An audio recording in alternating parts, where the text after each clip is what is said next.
Banyak orang tertarik mengunjungi sesuatu tempat wisata setelah melihat keindahan yang ditampakkan dalam program televisi atau media sosial.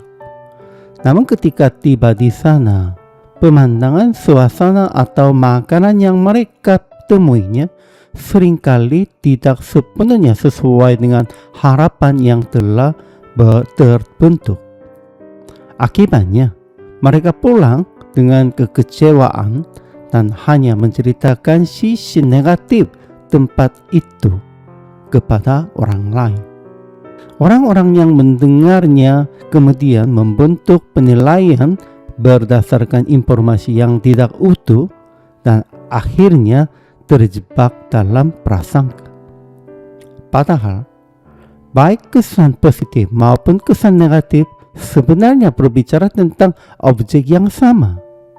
Karena itu, orang yang bijaksana tidak hanya bergantung pada apa yang didengarnya, tetapi berusaha memahami secara langsung dan menilai dengan adil. Salah satu syarat terpenting untuk dapat melihat sesuatu secara utuh adalah memiliki hati yang terbuka dan penuh kasih. Mendengar perkataan Yesus yang sama, sebagian orang berkata bahwa ia adalah nabi yang benar. Sebagian lagi mengakui bahwa ia adalah Kristus. Namun ada pula yang menolaknya dengan alasan bahwa Kristus tidak mungkin datang dari Galilea.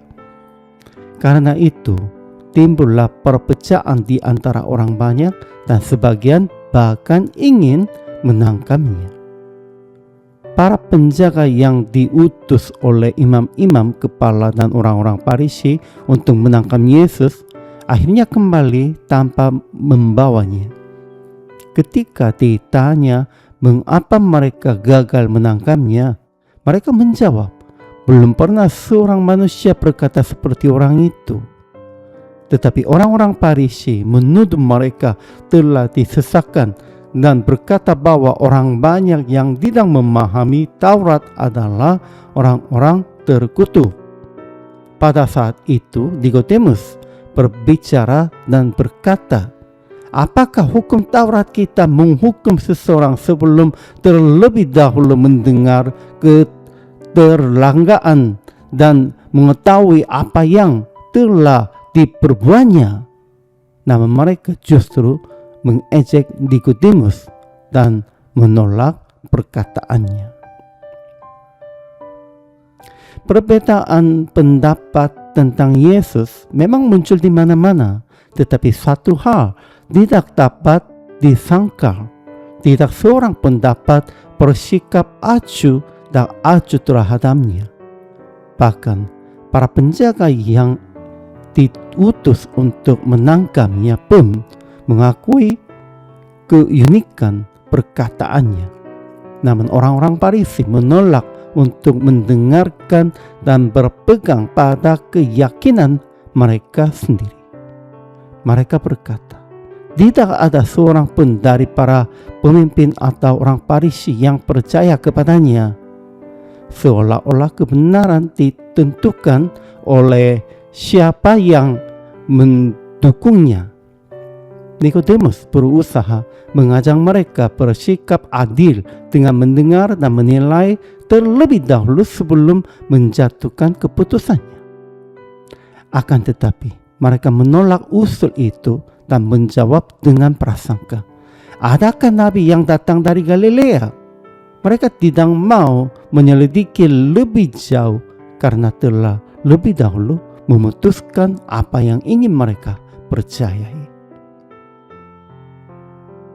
Prasangka yang lahir dari perasaan suka atau tidak suka, maupun prasangka yang diwariskan oleh lingkungan dan budaya, seringkali memengaruhi cara manusia memandang kebenaran. Yesus yang dibesarkan di Galilea, wilayah yang dipandang rendah oleh banyak orang Yahudi, sering menjadi sasaran prasangka semacam itu.